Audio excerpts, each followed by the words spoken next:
McLaren boss calls for FIA to introduce new calendar rule changes.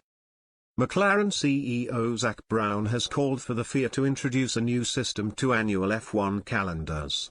Brown said he wants to see a maximum of 21 or 22 races on the calendar down on this season's 23.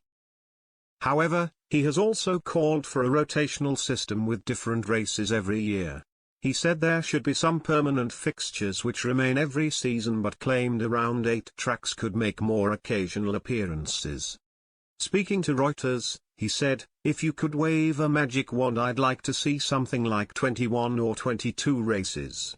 17 or 18 as permanent fixtures and 7 or 8 that rotate, because I do think to continue to grow the sport, the more quality markets we can be in, the better.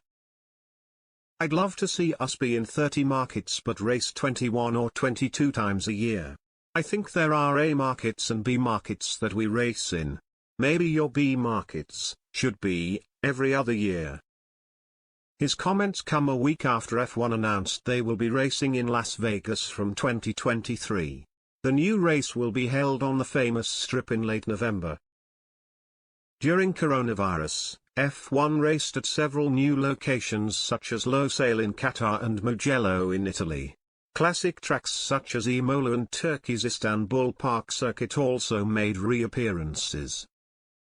Last year, F1 CEO Stefano Domenicali claimed they were looking at whether a rotational system could work.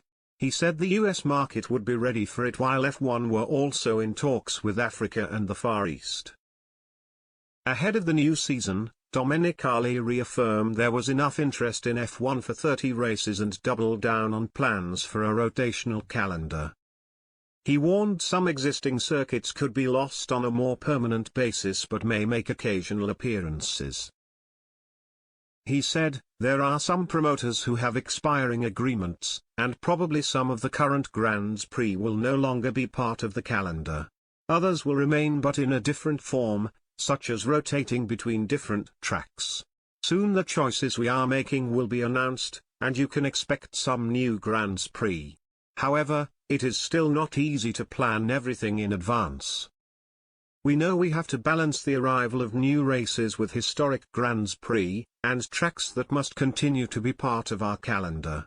The arrival of offers from new promoters has an advantage for the F1 platform, and that is to force the organizers of traditional Grands Prix to raise their level of quality, in terms of what they offer the public, and infrastructure and management of the event.